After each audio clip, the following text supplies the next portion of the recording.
कल भी दिखाई भी जाता है, वो तो जूता पहन करके रसीगढ़ में भी चले जाते हैं, इसका ही लेन देन है।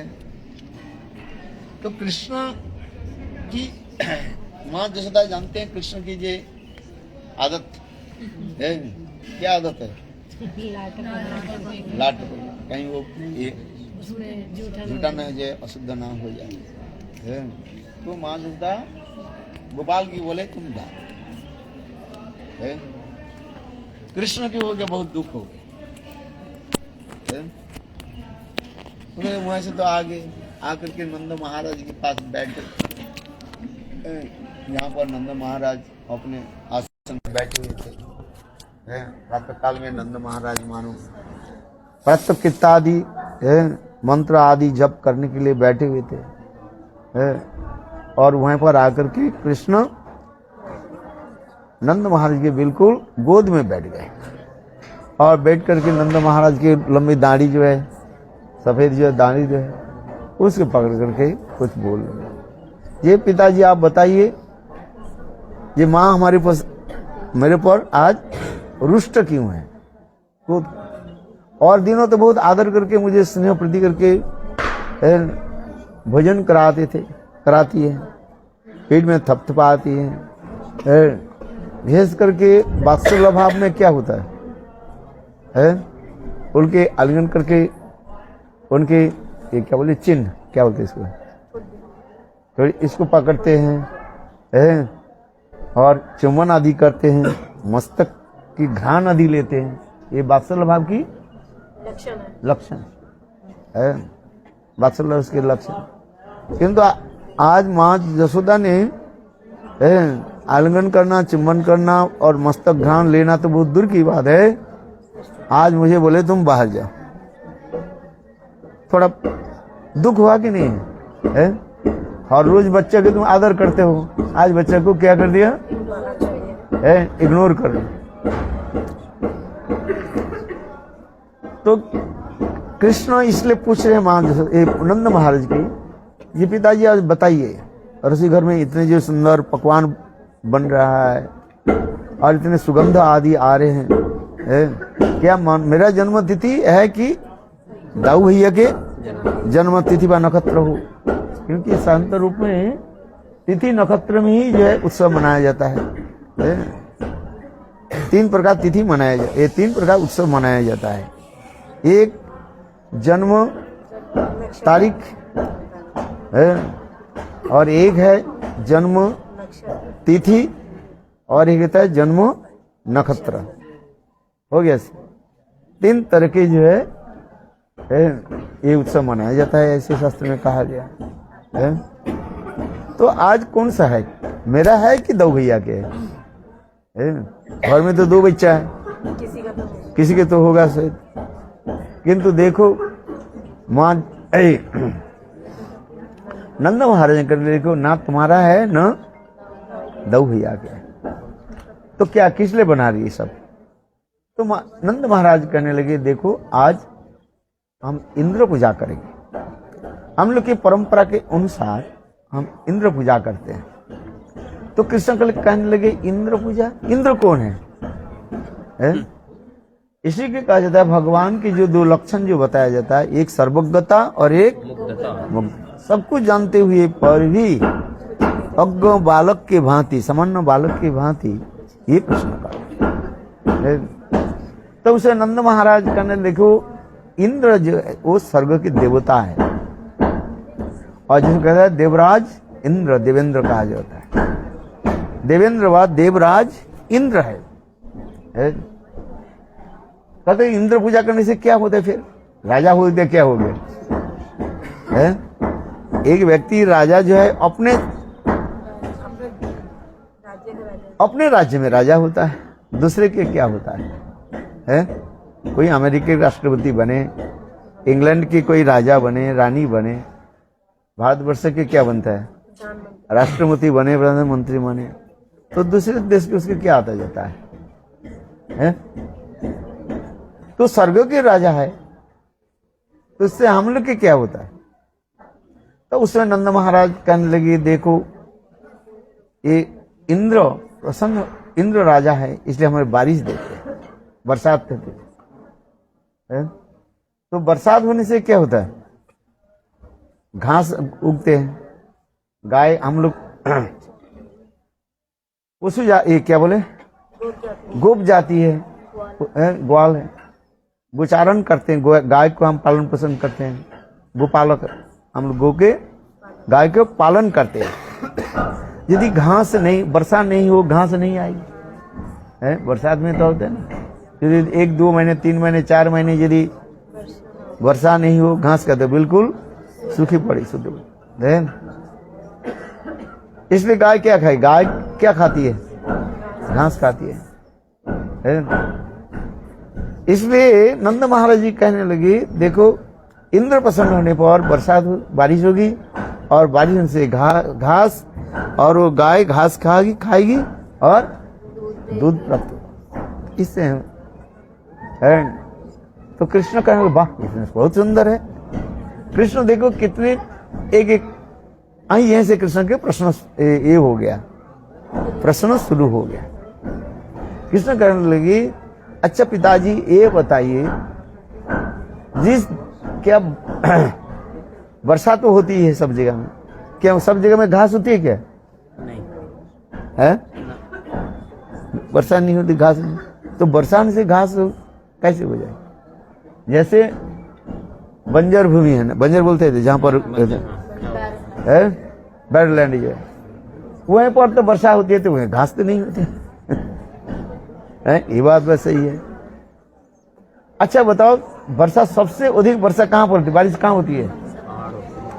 पहाड़ों पर और समुद्र पर जल है। तो वहीं पर इंद्र पूजा कौन करता है? पहाड़ों की चट्टियों के पर जो है वहां पर कौन इंद्र पूजा करते हैं?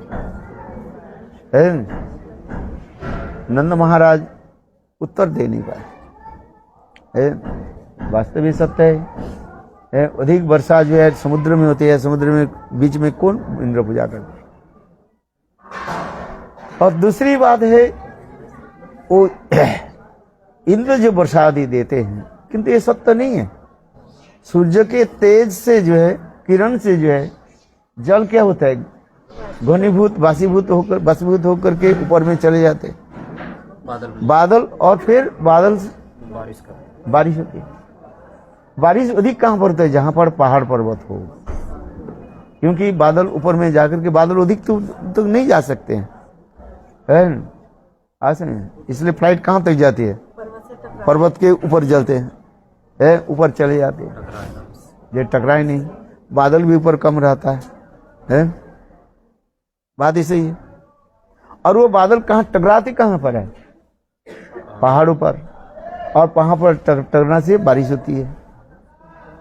तो इसके तात्पर्य क्या है? कृष्ण ये कहना चाहते हैं देखो पिताजी, ये बरसात होना ये इंद्र की इच्छा नहीं है, ये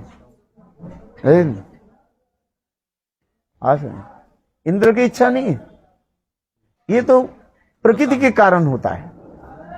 कृष्ण यहाँ पर 2 वस्तु कर रहे हैं, तत्व सिद्धांत कर रहे हैं, एक है कर्मवाद और एक है प्रकृतिवाद। क्या बोले? कर्मवाद और प्रकृतिवाद को कृष्ण यहाँ पर भी खंडन भी कर रहे हैं। कर्मवाद के क्या कहा जाता है? कर्म मीमांसा जहां पर होता है, जीव अपने अपने कर्म के अनुसार सब भोग रहे हैं, सुख और दुख भोग रहे हैं। इसलिए लोग अधिक रूप में किसके ऊपर ध्यान देते हैं? कर्म करो, है कि नहीं? अच्छा बताओ, कर्म की यदि करें, पक्षी कौन सा कर्म करता है, उसके भोजन मिलता है कि नहीं मिलता है? कौन से काम को किसके, उनके कितने सैलरी मिलता है? किसके घर में नौकर काम करता रहता है, उसको भी भोजन मिल जाता है। पक्षी ना करे, पक्षी करे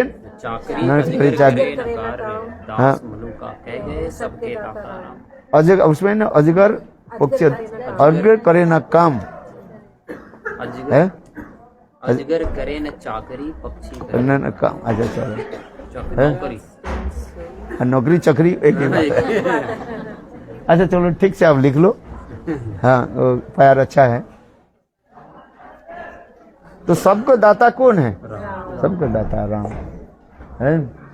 तो काम करो अथवा नहीं करो है।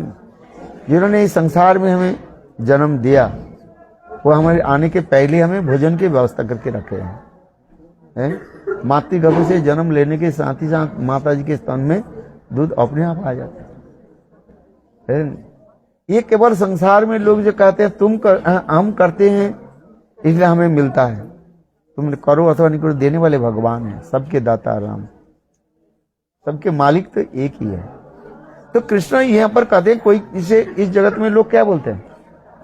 पहले क बोलो कैसे, इसके बाद ख बोलो। क शब्द का अर्थ क्या है?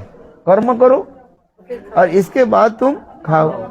दूसरी बात कहते हैं नहीं भाई पहले खिलाओ खाओ इसके बाद कर्म करो। यदि आप खाया ही नहीं, भूख लग रहे हैं, काम कैसे करोगे आप? पहले भोजन करना चाहिए ना। प्रातः काल में उठ करके कुछ भोजन करो तब तब काम में जाओगे। करते कि नहीं? अथवा कुछ जाने के पहले आप क्या करते? टिफिन बना देते हो कि नहीं बना? इसको पूछो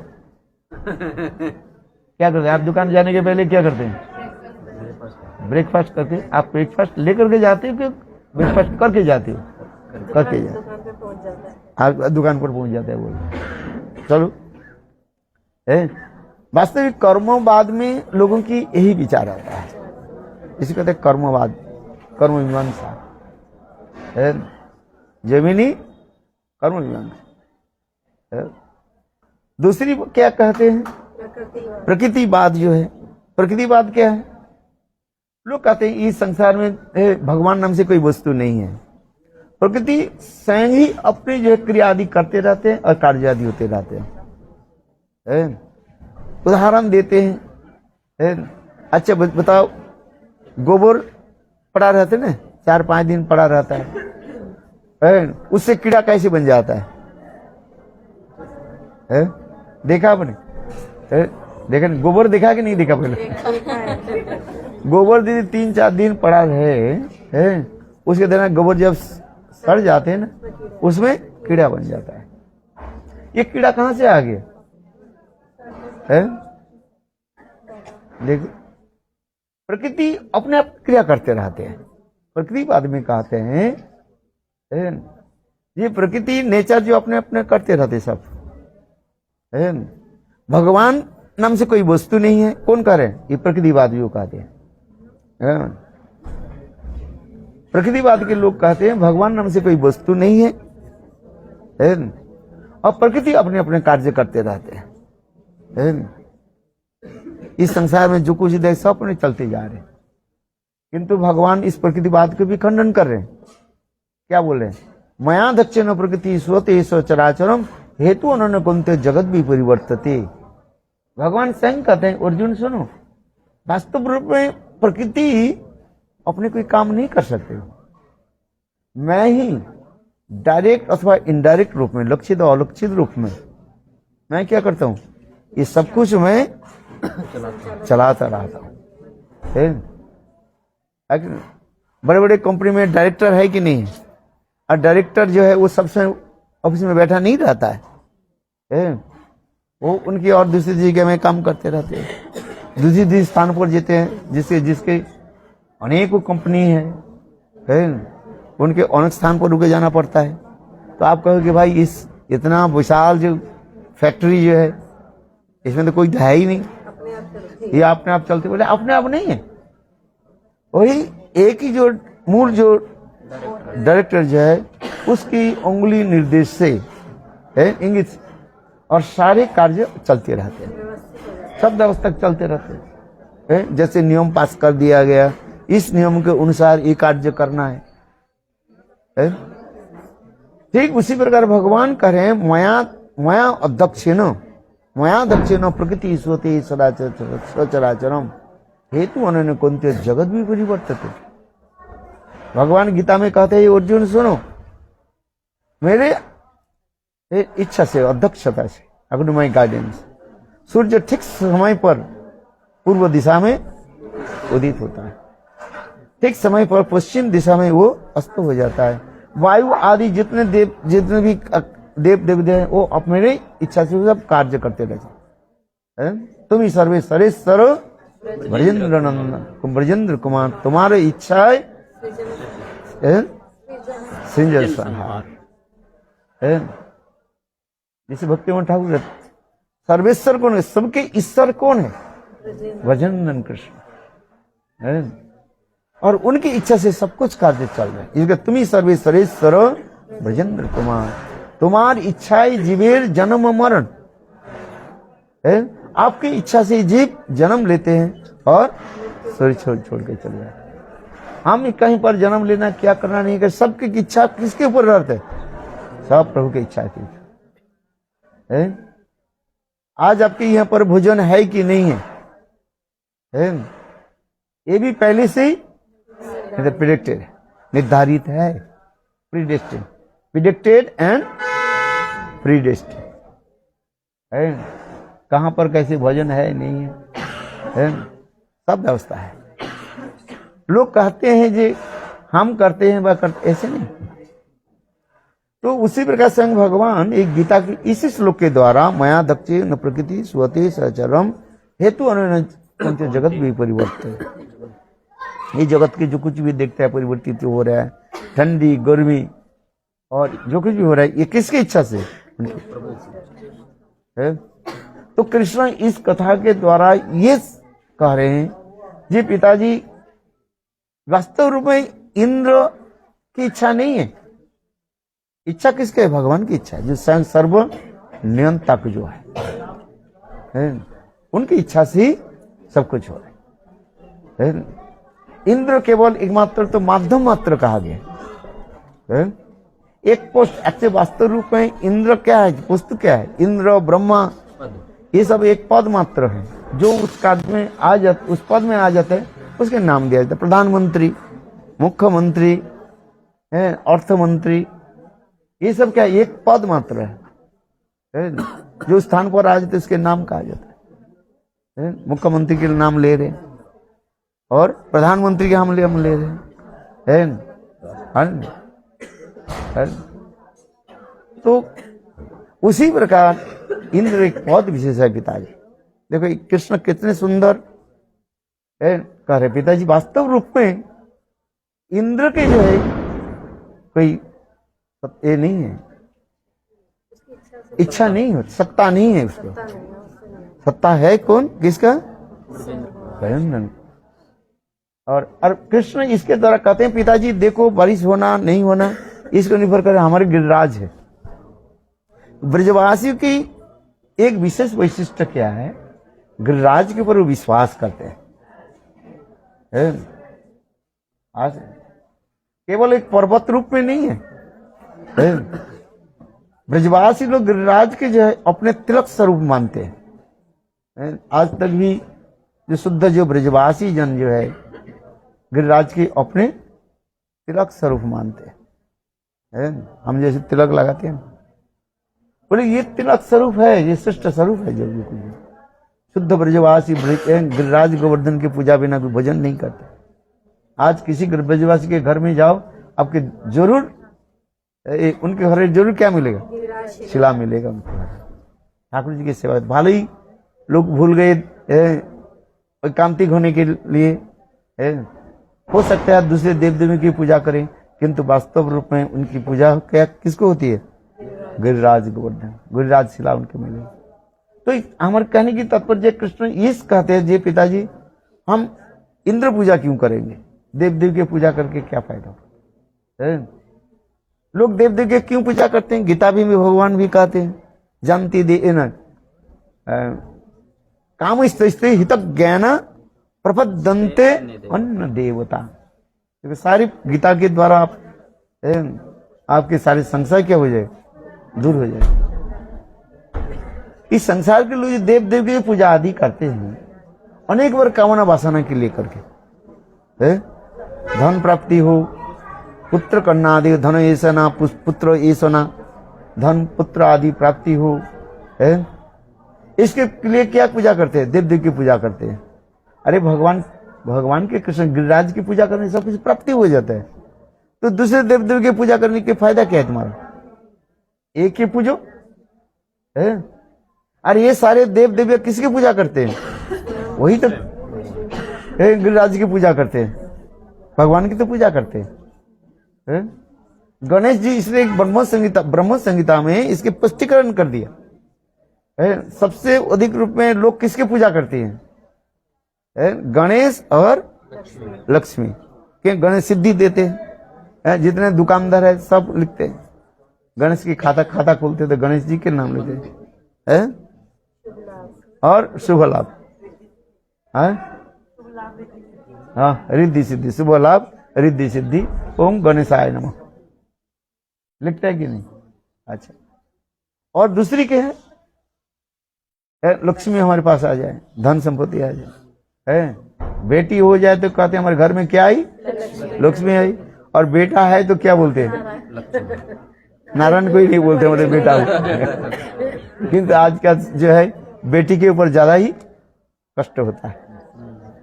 लोगों के मुंह का, जिसकी बेटी होते है ना तो उसे मुंह बिल्कुल टेढ़ा हो जाता है। बेटा हो तो खूब आनंद होता है, पुत्र उत्सव मनाते हैं, पुत्री उत्सव नहीं मनाना नहीं चाहते। अब बात ऐसे ही कि नहीं है? किंतु चाहते हैं क्या? लक्ष्मी है। इधर तो बोल रहे हमारे घर में लक्ष्मी आई है, किंतु लक्ष्मी पूजा करने थे, वो लक्ष्मी पूजा नहीं करते। अब बात ऐसे ही है कि नहीं है? क्यों? बेटी बड़े तो पढ़ाई हो जाएगी, शादी करा दो, फिर शादी के बाद उसके कैसे पता नहीं पति कैसे हो नहीं हो, उसके घर में कैसे रहे नहीं रहेंगे, फिर सिर दर्द होता है। अच्छा चलो, हम जिसलिए कर रहे हैं, भगवान कृष्ण ये प्रतिपादित कर रहे हैं, ये देखो हम अन्नदाता इंद्र आदि देवता की पूजा नहीं करके हम किसकी पूजा करें? गिरिराज की पूजा करें। हम ब्रजवासी है, हम गुप्त जाति है, इसलिए क्या पूजा करनी चाहिए? गिरिराज की पूजा करें। कृष्ण और अनेक युक्ति दिखाया है। इस युक्ति सुन करके नंद महाराज विचार करने, कृष्ण है तो छोटा है किंतु बहुत अच्छा है, बात जो बोलते सही बोलते है।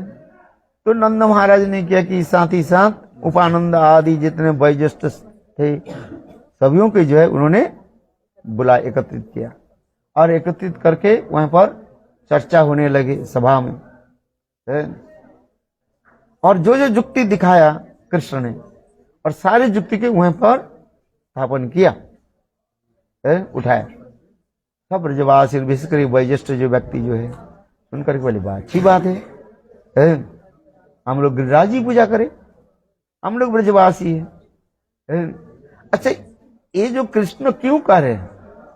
कृष्ण जो कहने की एक विशेष तात्पर्य है, इंद्र पूजा बंद करने की यह तात्पर्य है। देखो, नंद जसोदा अथवा ब्रजवासी जो शुद्ध जो ब्रजवासी है, ये सब मेरा परिकर है, परिकर तत्व है, और मुझसे भी अभिन्न तत्व माना जाता है।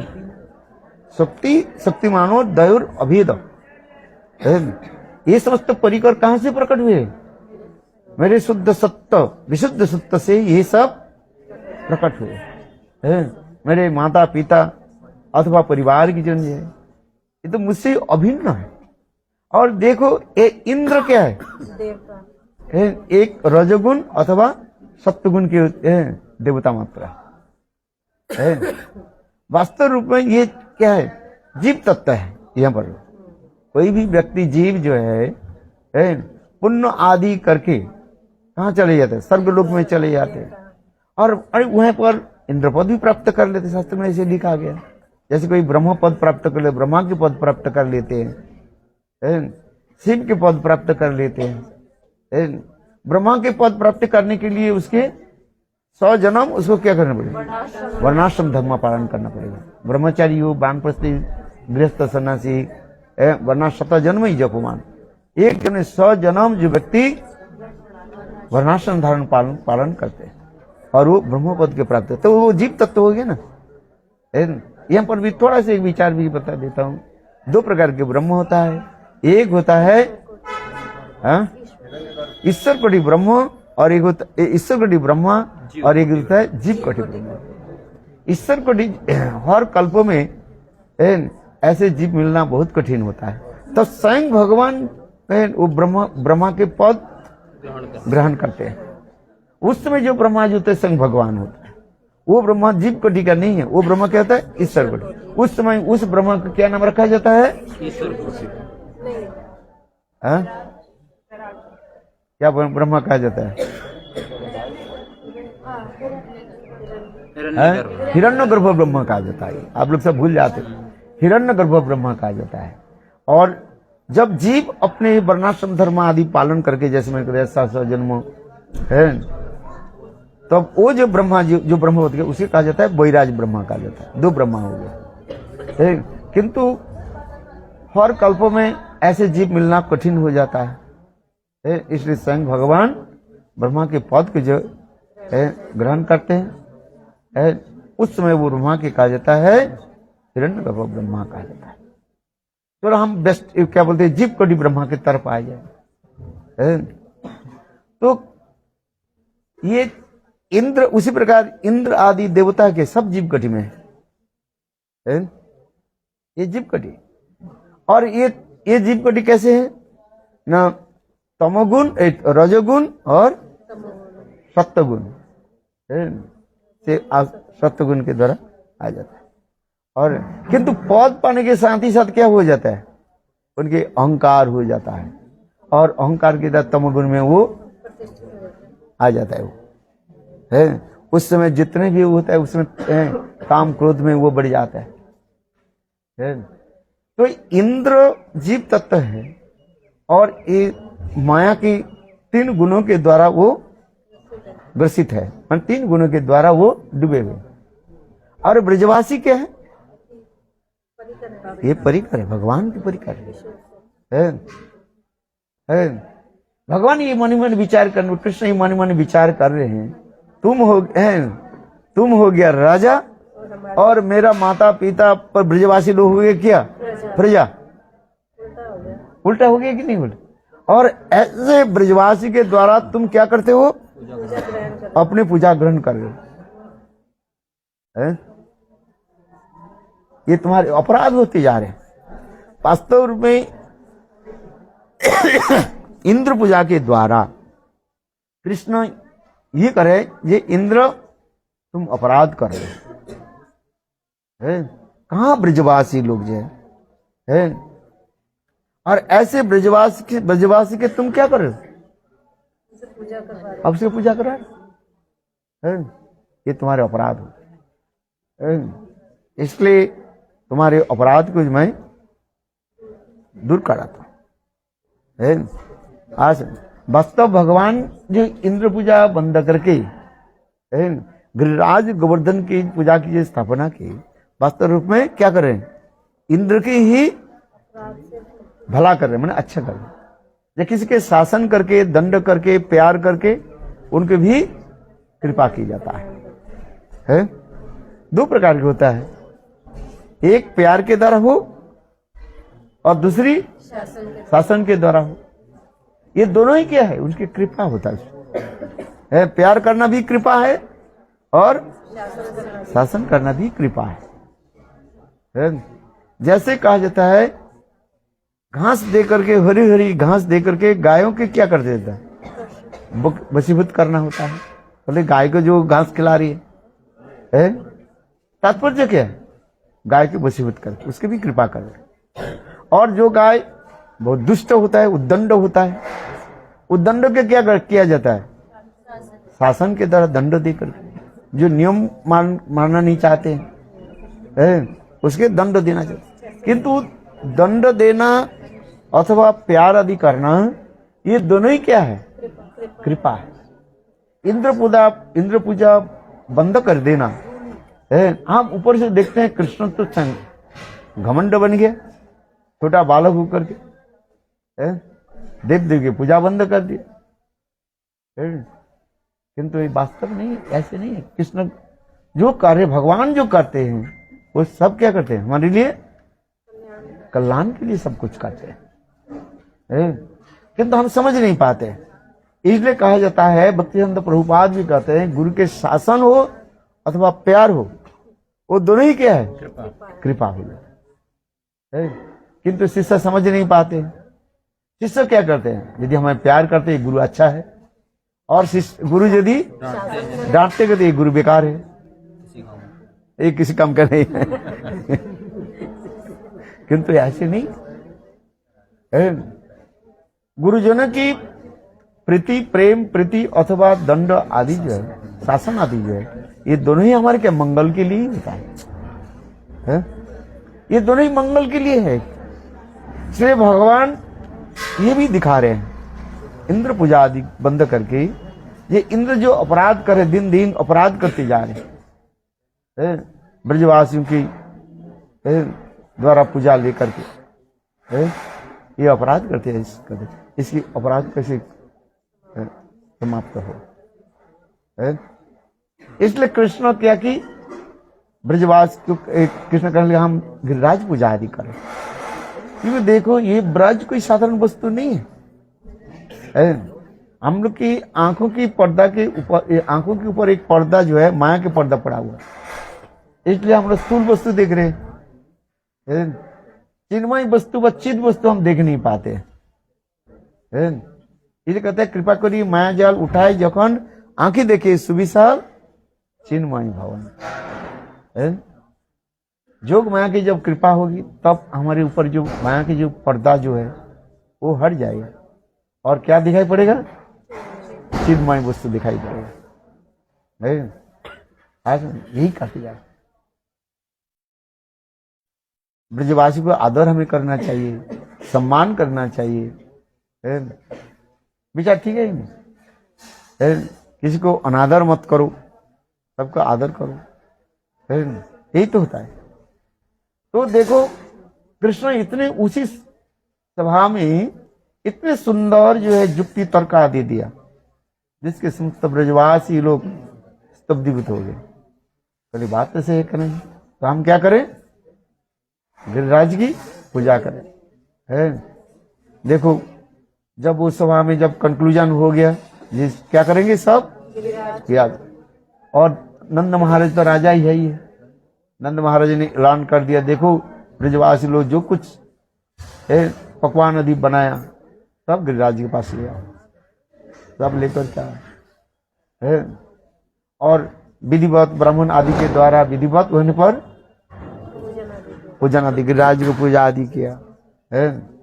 पूजा आदि करके देखो एक स्वरूप में कृष्ण नंद जसोदा के पास रहे, दूसरी स्वरूप गिरिराज के ऊपर चल गया। और कहने देखो जब पूजा आदि ने पूजा को देखा, देखो देखो देखो साक्षात गिरिराज कैसे हमारे ऊपर प्रकट हो गया।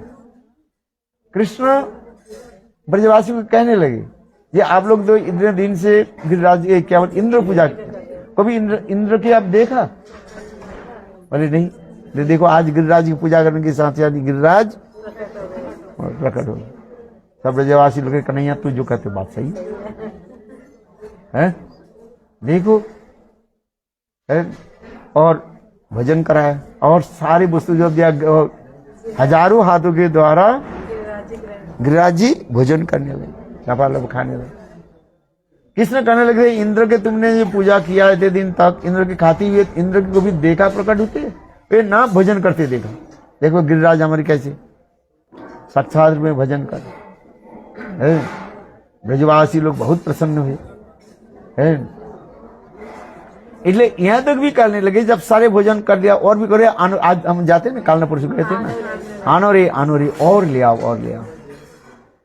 ब्रजवासी लोग प्रसन्न हुए, दौड़ने लगे, दौड़ करके अपने घर में और भी सब प्रकार के जो पकवान आदि बना करके दे।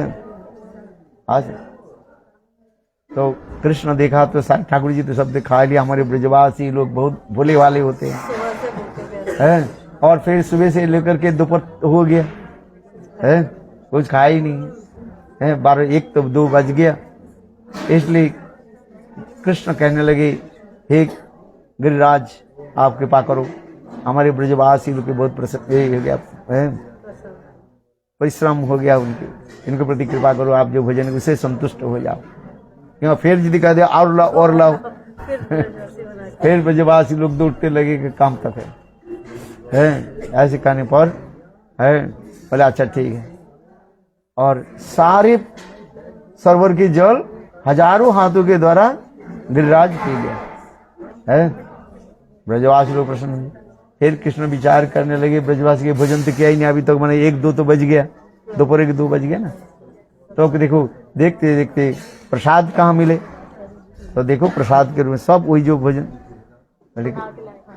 वही वहीं पर रखा है। तो देखो गिरिराज सब कुछ खा करके कैसे प्रसाद दिए थे है। बोले बच्चे अच्छी बात है, तो हम लोग क्या करें, किसी प्रसाद को ग्रहण करें है। भगवत प्रसाद है ना, ये 4 वस्तु के प्रति सुदृढ़ विश्वास रखना चाहिए। 4 वस्तु क्या है? महाप्रसादे गोविंद नाम ब्रह्मणे वैष्णव सर्व पुण्य बतांग राजन विश्वास नहीं बजा। सब जो पुण्यवान व्यक्ति की विश्वास नहीं होते 4 वस्तु में है, विग्रह और नाम वैष्णव और महाप्रसाद। ये महाप्रसाद क्या है? ये केवल अन्न नहीं है। ये हम लोग जो अन्नकूट, जैसे वास्तव में हम जो कहते जा रहे हैं अन्नकूट, कूट माने पर्वत पहाड़। अन्न की जगह ब्रजवासी लोग गिरिराज गोवर्धन की सन्निध में निकट में तलाटी में इतने अन्न की ढेर लगा दी पहाड़ को है। अरे थोड़ी थोड़ी से करके ले तो कितने बन जाता है, चावल दाल सब्जी है। इसलिए परम गुरु महाराज उसके लेख में भी लिखते हैं अन्नमय ब्रह्म, अन्नमय ब्रह्म बारी क्या बोले जलमय ब्रह्म। क्योंकि जब भगवान की जो कुछ वस्तु निवेदित कर दिया जाता है, भगवान जो उसे ग्रहण कर लेते हैं, वो भगवत सर्वी शक्ति उसमें वही रहता है। भगवान के दिए जो वस्तु जो है उसके ग्रहण करने से हम माया से मुक्त हो जाते हैं। तो ये भुक्तम स्वयं उद्धव जी कहने लगे, ये आपकी दी हुई वस्तु जो है, जिस वस्तु आपने ग्रहण किया उसके प्रसाद रूप में हम जब प्राप्त करते हैं, उससे हमारे क्या सारे पाप नष्ट हो जाता है और उससे हमें प्रेम भक्ति उत्पन्न हो जाता है। इसलिए शास्त्र में लिखा गया है ये भगवान की निवेदित जो वस्तु जब भगवत तुल्य होता है, क्या होता है? भगवत तुल्य होता है। भगवान में जो गुण जो है और भगवान के दिए हुए वस्तु के वही गुण रहता है। जैसे मान लो माने माला भगवान में दिया, भगवान को चढ़ाया गया है, और वही जो माला फूल की माला गले में लो, देखो आपकी और एक शक्ति अपने आप आ जाए। और भगवान की वो माला नहीं चढ़ा करके फूल सुंदर फूल गुथ करके अपने गले में लगा लो, उसमें शक्ति नहीं होता है। तो जो वस्तु भगवान में निवेदित हो जाता है वो तो भगवत तुल्य शक्ति उसमें आ जाता है। हम लोग गुरुदेव की जो चरण पादुका जो है पूजा करते हैं, क्यों ना? गुरुदेव की जो शक्ति उसमें है, गुरुदेव की आसन वसन ये सब जो है गुरुदेव की शक्ति उसमें रहता है। आज समझ में नहीं आया, विश्वास के ऊपर निर्भर करता है। इसलिए अभी टाइम हो गया ना, जाना पड़ेगा। भगवत उधर आरती से क्या बोले, कीर्तन हो रहा ना, क्या हो रहा? भगवत स्वरूप जो वस्तु जो है, भगवत निवेदित वस्तु जो है, उसमें भगवत तुल्य शक्ति उसमें आ जाता है। उसके कोई अवज्ञा कर दीजिए, महाप्रसाद देखो तो ये तो बस मालपुआ है, ये आटा के बना हुआ था, ये कैसे? बोले नहीं, जब भगवान ने जन गिरिराज के जब निवेदन कर दिया, गिरिराज के पास रख दिया वो गिरिराज के ग्रहण कर लिया, उसमें शक्ति है। उसके द्वारा आप माया को आप जय कर सकते हैं। हाँ, श्लोक क्या वो तो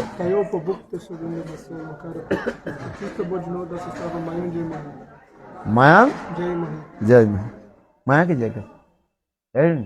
ये कथा प्रसंग आ रहे हैं जब कृष्ण उद्धव के जो है ब्रज में भेज रहे गच्छोदम ब्रजेशो, और उस समय कृष्ण स्वयं जो है अपने वस्त्र माला, फूल की माला, ये तो अपने रथ जो है, जिस रथ में स्वयं कृष्ण बैठते चलते हैं, उस रथ को किसको दे दिया? उद्धव को दे दिया है। अपने वस्त्र भी दे दिया, अपने माला भी दे दी है। उसमें शक्ति रहता है। महाभारत की इसकी कथा प्रसंग भी है। कथा जितने बढ़ाते जाए तो बढ़ते ही जाएगा। कुरुक्षेत्र के युद्ध कितने दिन हुई याद है? 18 दिन। 17 दिन युद्ध हो गया, अंतिम दिन युद्ध था। अंतिम दिन युद्ध जो है वो भी समाप्त हो गया। दुर्योधन की जो उर्भंग हुई, ये कथा आप लोग जानते हैं। दुर्योधन की जो है जंघा को तोड़ दे गए, और ये सब कुछ हो गया। सब जितने भी लोग थे सभी तो मर गया, केवल कितने व्यक्ति बचा था? हाँ, पांडवों के पक्ष में 3 बचा था है? और उनकी तरफ से 4, जैसे वो 7 व्यक्ति ये था। मैं अभी अच्छा चलो, जब वो समाप्त हो गया, 18 दिन समाप्त हो गया, युद्ध समाप्त हो गया, और अर्जुन लौट करके आए है। भगवान श्री कृष्ण अर्जुन की रथ तो चलाया, और जब समाप्त हो गया अपने टेंट के पास इसके पास आ गए, जहां पर शिविर के पास आ गए, तो हर रोज भगवान पहले क्या करते थे? रथ मैंने अपने रथ से नीचे उतर जाते थे। कृष्ण तो पहले बैठते हैं, उस सामने बैठते हैं ना, बोले घोड़े के जो है लगाम को पकड़ने के लिए पहले उसको उतर है। आज भगवान कहने लगे, कृष्ण कहने लगे, अर्जुन तुम पहले उतरो है। अर्जुन ये कहने लगे, पहले तो प्रभु आप तो उतरते हो, आज हमें क्यों कह रहे पहले उतरो? बोले नहीं अर्जुन, तुम जानते नहीं हो है? मैं उतर जाऊं और जाने के साथ ही साथ तुम्हारी ये रथ भस्मीभूत हो जाए, और तुम जो रथ में बैठे रहेगा वो भी जल जाएगा। बोले कैसे? आप तो हर रोज तो उतरते हो। तो भगवान कहने लगे, देखो हर रोज मैं उतरने के पहले मेरे गले की जो फूल की जो माला जो है, मैं ये रथ में ही रख देता हूँ, और फिर इसके बाद में उतारता हूँ इसके बाद में। किंतु आज वो जरूरत नहीं है, ये रथ भी ना जरूरत है, माला भी जरूरत है। सुनो महाभारत की कथा। अच्छा चलो, अर्जुन उतरा, फिर भगवान उतरे है, और जैसे उतरे देखते देखते वो रथ जल पे छाई है। तो अर्जुन यहाँ पर एक प्रश्न पूछा, ये हर रोज तो आप उतर करके माला में क्या सकते हैं? बोले मेरा माला में मेरा जैसे शक्ति हुई माला में ही रहता है। इसलिए शास्त्र में कहता है, गुरु वैष्णव भगवान की जो दौतिक जो वस्तु जो है, उसमें चिन्मय शक्ति है। वो ऐसे नहीं है, उसे शक्ति है। आज में वो चिन्मय शक्ति तुम्हें प्रकाश करे। देखो आश्चर्य की बात है। तो अभी हमारी कथा में जो आ जाए, तो गिरिराज गोवर्धन की जो है उसके प्रसाद जो है, इसके बाद ये कृष्ण ने किया कि ब्रजवासी के बोले चलो हम प्रसाद ग्रहण करें, और प्रसाद आदि लेकर के गिरिराज के जो उच्चिष्ट जो महाप्रसाद जो है, एक्चुअली वो उच्चिष्ट प्रसाद किसके ही था? कृष्ण की ही था। तो क्यों? कृष्ण स्वयं वास्तव वो प्रसाद किसके ही था? वो राधा जी की ही था। जो जैसे भाव है? तो उसे प्रसाद को प्राप्ति करके पा करके समस्त कृष्ण कर, देखो हम आप गिरिराज जी के जो क्या करें? परिक्रमा करें। परिक्रमा शुरू कर दिया, जो जैसे सबको लेकर गाते हुए चलते हुए परिक्रमा शुरू किया। परिक्रमा जब हो गया, फिर इसके बाद सब ब्रजवासी लोग थके हुए थे, एक तो सारा दिन मानो भोग में था, और फिर 2 बजे 3 बजे प्रसाद पाया, फिर परिक्रमा कराया है। गिरिराज के इतने विशाल गिरिराज की जो परिक्रमा थे है, और परिक्रमा करके है जब घर लौटे सब ब्रजवासी लोग क्लांत हो गए है, और सब सो गए। प्रातः काल में उठते साथ ही साथ क्या देखा, इतने ये होने इंद्र प्रकोप कर गया। यहाँ पर ये कथा इस प्रकार वर्णन किया जाता है, एक इंद्र के अनुचर जब घूमते घूमते आ गया था ब्रज में। कुछ लोगों के स्वभाव होता है ना, बोले यहाँ पर क्या हो रहा है, इतने लोग बैठा हुआ है? जहां पर अधिक लोग के समावेश होता है, कुछ लोगों के स्वभाव होता है भाई यहाँ पर क्या हो रहा देखते है, वो आखिरी कर। तो उसी प्रकार इंद्र के जो अनुचर जो थे है, वो उधर आगे ब्रज में आगे थे घूमते घूमते। वो भी भगवान की इच्छा से ही, ब्रज में कोई थोड़ी आ सकता है। भगवान एक स्वरूप में दिखाते हैं, है इंद्र तुम तो मूर्ख हो, तुम जानते नहीं हो, मेरे ब्रजवासी और मेरे स्वरूप के तुम दर्शन करो। इसलिए भगवान ने किया कि वो इंद्र के जो अनुचर जो थे उनके हृदय में क्या दिया, प्रेरणा कर दी। फिर वो आगे ब्रज में देखा ब्रजवासी लोग क्या किया, इंद्र पूजा बंद करके गिरिराज की पूजा कर है, और साथ ही साथ जाकर के उस स्वर्ग में जाकर के इंद्र के समाचार दे दिया। और उस समय इंद्र स्वयं जो है मदमत्त होकर के वो स्वर्ग में जो अमृत वे होता है, क्या बोले, एक प्रकार जो मादक द्रव्य होता है, क्या नाम उसका, सोमरस पान आदि कर रहे थे।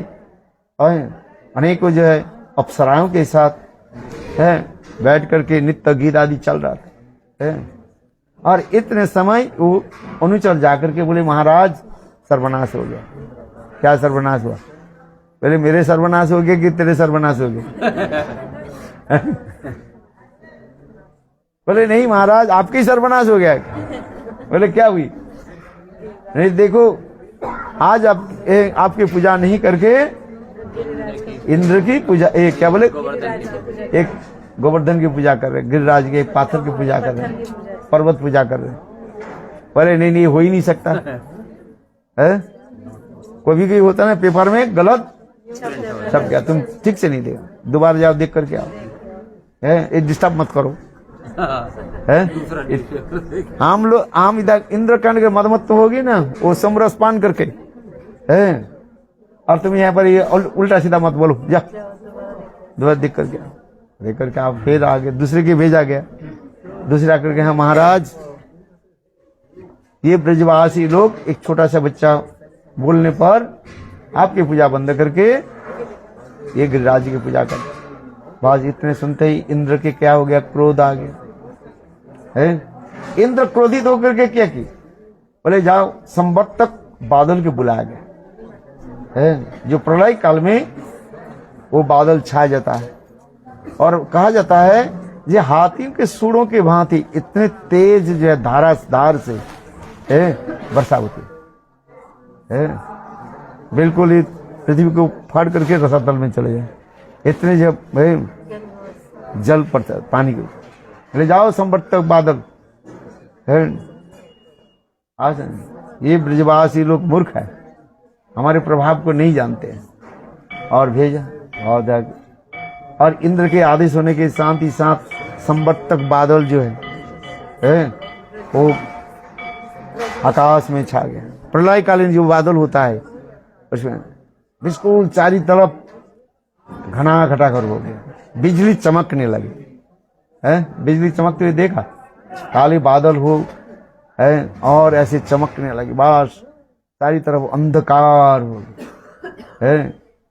बारिश होने के पहले बारिश होने के पहले आप देखना कुछ समय के लिए बिल्कुल हवा बंद हो जाता है, देखा आपने? गांव के जो रहने वाले वो देखते रहते है, शहर में इतना अनुभव नहीं होता है जब है, किंतु गांव में आप देखें ना इतना है ना, और ऐसे बिजली चमकने लगे है, और हवा देखते देखते हवा तेज गति से चल है, सारे पेड़ मानो टूटने वाला है, ऐसे हिलने लगे है। देख करके समस्त ब्रजवासी भयभीत हो गए है, जल्दी जल्दी आकर के नंद महाराज के पास आकर नंद महाराज बचाओ बचाओ बचाओ। कृष्ण कहने पर इंद्र भुजा बंद कर दिया। देखो इंद्र हम लोग के क्या करे, आज तो हम लोग के प्राण नहीं रहेगा, हम लोग सब मर जाएंगे। अरे वास्तव नंद महाराज मानो प्रातः काल में उठ करके देखा, वास्तव जो है उसके आंगन में सारे ब्रजवासी लोग एकत्रित हुए। नंद महाराज भी ऐसे देखा तो वास्तव रूप में जो चारी तरफ बादल घिरे हुए छाई हुए, बिजली कड़क रही है, हवा ऐसे जोर से, पेड़ मानो टूटने वाला है। नंद महाराज भी आश्चर्य, क्या किया। इतने समय स्वयं कृष्ण भगवान है, सर्वंतर्यामी है। भगवान आकर के, कृष्ण आकर के बोले कि पिताजी यहाँ पर क्या बात है, इतने लोग क्यों एकत्रित क्यों है। तो सारी कथा सुनी। इसके सुनकर कृष्ण कहने लगे, ब्रजवासी लोग चिंता मत करो, गर्ग संहिता में ये कथा आ रही है, ये मैं सपना में आकर के गिरिराज मुझे सब आदेश दिया।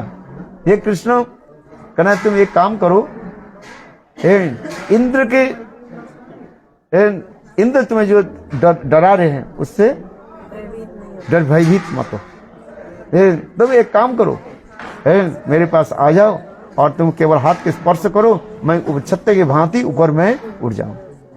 मैंने कहा, मैंने कृष्ण सपने में कह रहे, कृष्ण स्वयं वो कथा सुना रहे हैं। सब मैं तो छोटा बालक हूँ, केवल 7 साल के बालक हूँ, आप इतने विशाल गिरिराज मैं कैसे उठाऊं। तो गिरिराज कहने लगे, अरे कन्हैया कोई बात नहीं है, मैं बिल्कुल छोटे वैसे रुई के भांति हल्का ऊपर चढ़ जाऊंगा आसन और तुम उठा लो।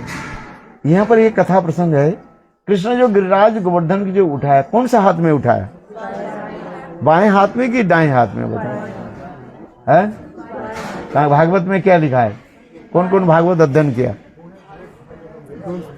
है, भागवत में क्या लिखा है, बाएं हाथ में कृष्ण उठाया कि दाएं हाथ में उठाया। अच्छा जाकर के पढ़ लेना, घर में जाकर के वहीं पर जो गिरिराज धाम जो प्रसंग जो है उसमें देख लेना, बाएं हाथ में लिखा है कि दाएं हाथ में। कृष्ण तो हाथ के द्वारा उठाया लिखा गया, कौन सा हाथ के द्वारा उठाया वो नहीं लिखा है। और पुराने में तो लिखा गया, बात श्लोक में भी लिखा है, गोस्वामी वर्ग की स्तुति में भी लिखा गया है, किंतु वास्तव रूप में कृष्ण कौन सा हाथ में उठाया है, बाएं हाथ में उठाया। क्यों ना, कृष्ण जो गिरिराज गोवर्धन की जो उठाया वो शक्ति के, अपने शक्ति के द्वारा। शक्ति कहां पर बैठते, किस तरह बैठते है, विवाह आदि करने के समय शक्ति कौन पर किस तरह बैठते हैं, बाएं, पहले बाएं दाएं बैठते हैं और माला बदल करके कहां बैठ जाते हैं तो उस समय ये उसके शक्ति कहते हैं।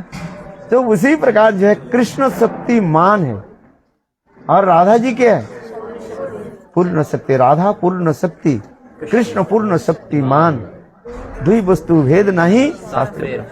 जो भी कार्य कृष्ण भी कार्य करते हैं, किसके द्वारा कार्य होती है, शक्ति के द्वारा।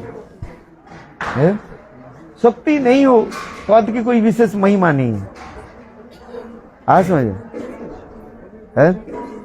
पद की महिमा जब रहता है, पद में महिमा तब होता है जब उसके पास शक्ति है। जनबल, जनबल, धनबल, मनोबल, जितने बल है, बल माने शक्ति, जनशक्ति हो, अर्थ शक्ति हो, है नहीं। पैसा नहीं तो आप क्या करोगे। सबसे बड़ी चीज है कलिकाल में, सबसे बड़ी चीज क्या है, सबसे बड़ा क्या है, बाप बड़ा ना भैया, सबसे बड़ा रुपया, इसके बाद नहीं है इतना ही है रुपया है। आज बात ही सही है, कुछ भी बोले, किंतु देखो वास्तव जो भगवान यही दिखा, शक्ति की परिचय दिखा रहे। कृष्ण जो गिरिराज गोवर्धन के उठाया, एक्चुअली उठाया किससे, अपने शक्ति के। अच्छा कृष्ण यदि अच्छा यहीं पर हम स्थापित किया कृष्ण शक्ति शक्ति किस तरफ बैठते हैं, बाएं की तरफ। तो इसके द्वारा प्रमाण कर दिया यद्यपि श्रीमद् भागवत में व्यासदेव गोस्वामी बात सुखदेव गोस्वामी स्पष्टीकरण नहीं किया ये कृष्ण कौन सा हाथ के द्वारा गिरिराज को उठाया। हम लोग मथुरा में यही सब चर्चा होता था, है कई कहते बाएं हाथ, कई कहते दाएं हाथ। भागवत खोल करके देखो, है वो हस्त उत्तोलन लिखा, हस्त हाथ के द्वारा उठाया। कौन सा हाथ के द्वारा उठाया? हमारे दो हाथ तो ही है, कृष्ण के दो तो हाथ है, बाएं हाथ और कृष्ण नहीं लिखा गया है। किंतु और पुराने बात श्लोकों में जो है बात गोस्वामी वर्ग की जो स्तुति आदि जो है उसमें लिखा है वाम हस्त है, और वाम हस्त में सबसे छोटा उंगली ये इसे उठा। अच्छा कृष्ण ये छोटे उंगली के ऊपर क्यों रखा, ये भी प्रश्न उठता है। अर्थात कृष्ण ही ये इंद्र के मानो ये चुनौती दे रहे हैं। क्या दे रहे हैं? चुनौती दे रहे हैं। ले कृष्ण तुम पता नहीं है मैं कौन हूं, है तुम मुझे, क्योंकि इंद्र ने क्या कि कृष्ण की भी गाली भी दिया, भागवत में ऐसी है बाली सो बाचा है, ये मूर्ख है, बाचा ज्यादा बात करते रहते हैं, और अहंकारी दंभिक इंद्र कृष्ण की गाली भी दिया। किंतु शुद्धा सरस्वती ने वो गाली के भी क्या करते थे, सुंदर अर्थ बता दिया है। बहुत अब समय हो गया ना, उसको बहुत सुंदर ये चार जो गाली दिया था इंद्र ने कृष्ण के चार गालियां दी है। बालिश बाचा है, ये अज्ञ है। बालिश माने अज्ञ माने जिसके ज्ञान नहीं है। अज्ञ शब्द की अर्थ क्या होता है? अ माने अशेष ज्ञान है, क्या बताया? अशेष ज्ञान। देखो उसके शुद्धा सरस्वती कार्य अज्ञ शब्द के अर्थ होता है मूर्ख व अल्प ज्ञानी कार्य, और अज्ञ शब्द के अर्थ ले लिया जाए अ माने अशेष, ग माने ज्ञान, जिसकी अशेष ज्ञान है?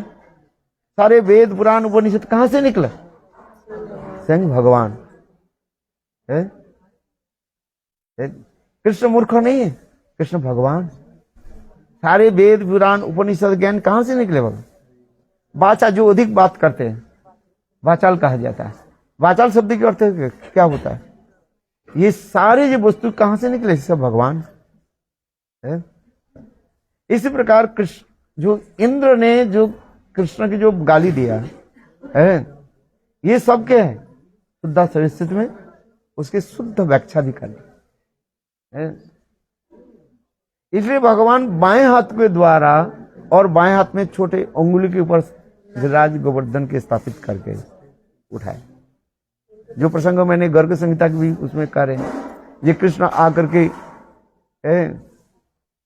कहने लगेगा जो अपने सपनों की बात है। सपना तो कुछ नहीं है, वो तो स्वयं ब्रजवासी को सांत्वना करने के लिए। क्यों ब्रजवासी लोग डर जाएंगे, ये छोटा बालक कृष्ण इतने विशाल गिरिराज गोवर्धन पर्वत कैसे उठाएंगे? इस पर कहते हैं नहीं गिरिराज गोवर्धन मुझे सपना दे दिया। कहते अच्छा देखो, कहते करते कृष्ण ने क्या कि वहीं पर आ गए और आकर के हाथ धारण देने के साथ ही साथ गिरिराज गोवर्धन ऊपर आ गए। और देखते देखते कृष्ण कहने लगे हे ब्रजवासी लोग, आपके जितने जो धन है, गोधन है, गाय है, बछड़े है, सब कुछ गिरिराज गोवर्धन के नीचे ले, पहला इसमें ले आओ, नीचे ले आओ। बिल्कुल गिरिराज गोवर्धन एक छत्र के भांति है, छाता के भांति है, और कृष्ण ऐसे करे। सबसे बड़ी आनंद किसके हुई? राधा आदि गोपी का आनंद। कृष्ण के दर्शन सान्निध्य इतने सन्निकट में बैठ करके बाद खड़े होकर के कृष्ण के दर्शन की सुयोग प्राप्त हो रहा है। और गोविंद दर्शन में इतने आनंद होता है। जो अन्नकूट जो महोत्सव जो बताया गया है, ये भी नयन के उत्सव हो रहा है। गोपीनांग नयनोत्सवम, वास्तव जो आंखों की तरह ऐसे सुंदर गोविंद की जो सुंदर जो रूप दर्शन है, और इतने निकट में रह करके दर्शन, ये और कभी नहीं है। इसलिए सबसे बड़े आनंद किसके हो रहे? राधा आदि गोपी है। आज देखो और कृष्ण के सन्निकट में आए, और सबसे बड़े आनंद यदि राधा जी को सबसे आनंद किसका, कृष्ण की हो रहा है। ये भी एक बात है। राधा जी के सानिध्य प्राप्त करके करना कृष्ण अपने के सौभाग्य मान रहे हैं। तो कृष्ण 7 दिन 7 रात तक गिरिराज गोवर्धन की धारण, कितना सुंदर है। और सब ब्रजवासी लोग है, और सब प्रकार की जो वस्तु लेकर के गिरिराज गोवर्धन की है, वो नीचे जो है सब है। देखो ये गिरिराज गोवर्धन जो ऊपर उड़ गए ना, उसके नीचे जानी कितने मणि माणिक का और जानी कितने सोने जवाहरत आदि, कौन वर्णन करते है। इंद्र इतने वर्षा आदि करने में तो ठंडी होता होना चाहिए है, क्योंकि कोई ठंडी फंडी कुछ नहीं लेगा अपने आप। वो जितने बोले गिरिराज गोवर्धन के नीचे इतने मणि माणिक और ये वस्तु है ना, उसके इतने गर्मी होते हैं ना, बिल्कुल हिटार के भांति कर दिए सब। हाँ आनंद सब बैठे हुए, और ब्रजवासी लोग नित्य गीत आदि करने लगे है। हाँ से सखा लोग विचार करने लगे, बोले कन्हैया कब तक तुम ऐसे खड़े रहोगे, थोड़ा हम लोग भी थोड़ा सहारा कर देते हैं। सब सखा लोग क्या करने लगे, बांस को काट करके वो भी ऐसे लगा है। सखा के हास परिहास होते हैं, अरे साली तू थोड़ी अकेला गिरिराज गोवर्धन के धारण कर रखे, हम लोग भी तो कर रहे हैं। कृष्ण कहले बहुत अच्छी बात है, मैंने इतने समय तो मैं बाएं हाथ में रख धारण करके रखे हैं, थोड़ा हाथ बदल देता हूँ। बोले हाथ बदल कृष्ण थोड़ी सी है, हाथ को नीचे करने के साथ ही साथ वो सारे बांस क्या हो गया, सब टेढ़े हो गया, फटफट फटफट करे फाटने लगे। और गिरिराज गोवर्धन नीचे नीचे होना तो बहुत का, गिरिराज गोवर्धन थोड़ी सी हिल गया, हिलने लगे। देख करके सारी सखा लोग ब्रजवासी लोग का नहीं, आज तो भाई बिल्कुल हम लोग क्या हो जाएंगे, बिल्कुल चिड़वा बन जाएंगे। देखो गिरिराज गोवर्धन, यहाँ पर भी प्रसंग ऐसे होता है। गिरिराज गोवर्धन जब हिलने लगे ना, राधा जी कह रहे हैं गिरिराज हिलना मत, ना गिरना मत, यदि तुम ऐसे करो तुमको मैं श्राप दे भसाक मजबूत कर। देखो गिरिराज गोवर्धन ऐसे स्थिर हो है। यहाँ पर भी प्रसंग है, वास्तव में गिरिराज के किसने धारण किया, बोलो राधा रानी की है। ऊपर से तो कृष्ण धारण किया, किंतु वास्तव में शक्ति संचार, इसलिए सुख सारी दंड में आता है। सुख कहे हमारे कृष्ण गिरिधरे चिलो, सारी कहे हमार राधा शक्ति संचार लो। सुख मैं सुख कहते, सुख समझते कि नहीं, तो कहते हैं देखो हमारे कृष्ण जो है गिरिराज गोवर्धन के धारण किया सारी, तो है मैंने कहते हैं थोड़ी तुम्हारे कृष्ण थोड़ी करते, देखो हमारी शक्ति किसने संचार किया, राधे। तो वास्तव में देखा जाए गिरिराज की धारण किसने किया, बोलो राधा रानी की है। इस प्रकार 7 दिन 7 रात कृष्ण गिरिराज गोवर्धन की धारण।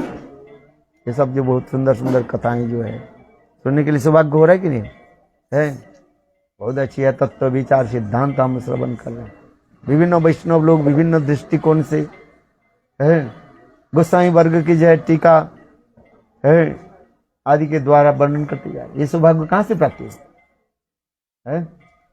ऐसा देख लो थोड़ी मिलता है कथा है किसी के द्वारा, ये कथा सौभाग्य प्राप्त है सत्संग के द्वारा है।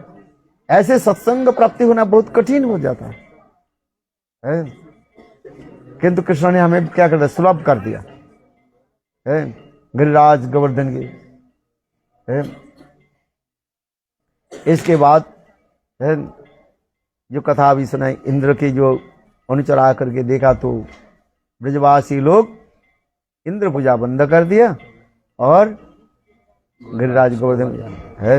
तो इन्होंने जो वर्षा आदि करने लगे, और फिर आदि 7 दिन तक वर्षा होने लगे। ये कथा लंबी वर्षा, अभी चलना है ना 6:30 बजे है, आरती हो रही नहीं है, नहीं 1 घंटे किसके बज रहे, तो ऊपर का नीचे का सुनाई नहीं देता है। तो इसके बाद जो है इंद्र उन्हें चोर के भेजा, देख करके आओ, कथा यूं बस समाप्त करते हैं। तो कहते कि महाराज इंद्र पहले आकर बोले, इंद्र बोले ब्रज बिल्कुल सूखा है। दूसरे को बोला अच्छा एक बार दूसरा देख करके आओ, दूसरे आकर के कहते महाराज ब्रज में तो एक धूल चढ़ रहे सब। इंद्र आदि फिर आकर देखा तो वास्तव ही सत्य है, ब्रजवासी लोग आनंद में मत्त हुए सब। तब इंद्र के पता चला अभी क्या करें, तो जाकर के पितामह ब्रह्मा जी के पास जाकर के निवेदन किया। ब्रह्मा जी बोले तुमने जानते नहीं इंद्र एक कृष्ण कोई साधारण नहीं है, बालक नहीं है। मैंने तो एक बार अपराध कर चुका उनकी गोप बालक और बछड़े को जो है चुरा करके, ये कृष्ण स्वयं भगवान है, पर अभी क्या करें। तो कहते एक काम करो, ये अपने गो माता यानी सुरभि के जो है आश्रय करके तुम जाओ, अकेला मत जाओ है, क्योंकि भगवान के प्रिय वस्तु प्रियजन के आश्रय लेने पर भगवान प्रसन्न होता है। आराधना सर्वेशांग विष्णु आराधनम परम तस्मात् परतरम देवी तदीय नाम समर्चन।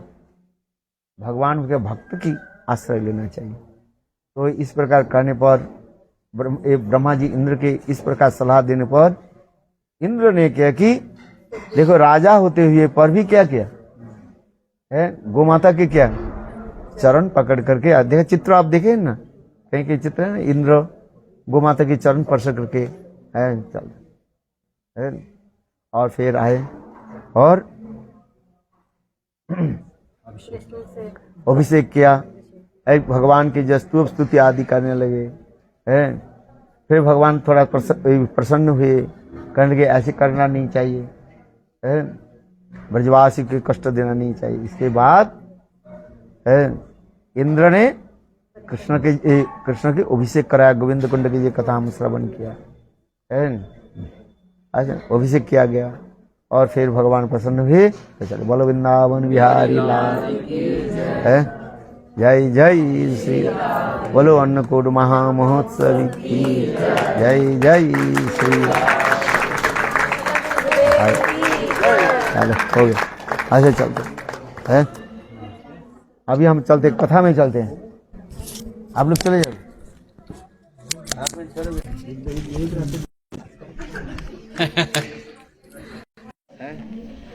सुबह उठ करके चल जाना, कल तो ये काम्बवन परिक्रमा है, ऐसे चलो है